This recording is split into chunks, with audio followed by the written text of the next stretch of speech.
أين توقفت سفينة نبي الله نوح عليه السلام؟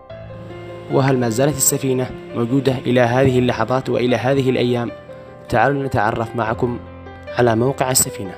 يقال بأنها وقفت على جبل يسمى جبل أرارات في جنوب شرق تركيا. يقول سكان المنطقة المجاورة من الجبل بأنهم عثروا على قطع تشبه قطع السفينة، وفي عام 1995 صورت الأقمار الصناعية التابعة للولايات المتحدة الأمريكية صورا تدل على أنها رست بهذا المكان من الجبل.